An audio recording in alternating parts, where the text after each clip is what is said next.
बढ़ते अगली खबर की ओर। पीएम नरेंद्र मोदी ने आज सुबह सुबह बंगाल की जनता के नाम एक बड़ा संदेश जारी किया है। ध्यान से सुनिएगा।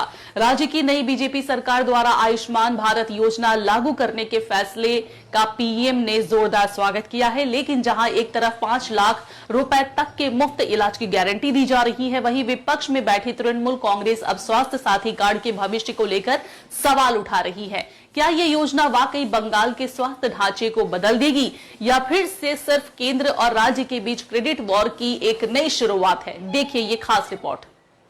आज सुबह सुबह बंगाल की जनता को पीएम मोदी का बड़ा संदेश। पश्चिम बंगाल की सत्ता संभालते ही मुख्यमंत्री शुवेंदु अधिकारी ने अपने पहले कैबिनेट फैसले से राज्य की दिशा बदलने के संकेत दे दिए हैं। सोमवार को हुई पहली कैबिनेट बैठक में जिस आयुष्मान भारत योजना को लागू करने का ऐतिहासिक फैसला लिया गया, उसे आज प्रधानमंत्री नरेंद्र मोदी ने दिल्ली से हरी झंडी और अपना पूरा समर्थन दे दिया है। प्रधानमंत्री ने सोशल मीडिया प्लेटफॉर्म एक्स पर लिखा कि पश्चिम बंगाल के भाइयों और बहनों का कल्याण उनकी सर्वोच्च प्राथमिकता है। उन्होंने राज्य में डबल इंजन सरकार के आने से केंद्रीय योजनाओं के तेजी से क्रियान्वयन पर खुशी जाहिर की है।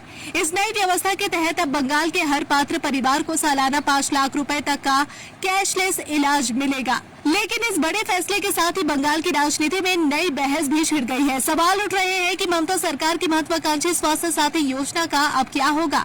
क्या नई सरकार इसे आयुष्मान भारत में मर्ज कर देगी या फिर ये योजनाएं साथ साथ चलेंगी? विपक्षी खेमे यानी तृणमूल कांग्रेस की तरफ से ये सवाल भी उठाए जा रहे हैं कि क्या बीजेपी सरकार केवल पुरानी योजनाओं के नाम बदलकर अपनी ब्रांडिंग कर रही है? मुख्यमंत्री शुवेंदु अधिकारी ने सिर्फ स्वास्थ्य ही नहीं बल्कि सीमा सुरक्षा के लिए बीएसएफ को जमीन देने और सरकारी नौकरियों में उम्र सीमा 5 साल बढ़ाने जैसे 6 फैसले लिए हैं और अपनी मंशा भी साफ कर दी है। 207 सीटों के साथ प्रचंड बहुमत से आई बीजेपी सरकार के लिए ये योजनाएं असली परिवर्तन का लिटमस टेस्ट साबित होने वाली है। अब देखना ये होगा कि क्या आयुष्मान भारत का ये कार्ड बंगाल की जनता के स्वास्थ्य के साथ साथ बीजेपी की राजनीतिक जमीन को और मजबूत कर पाता है या फिर विपक्ष इन बदलावों को जनता के बीच एक चुनौती के रूप में पेश करने में सफल रहता है। दिल्ली की मुहर और बंगाल की जमीन, क्या ये आयुष्मान भारत बंगाल के हर घर की तकदीर बदल पाएगा या सियासत की भेंट चढ़ जाएगा?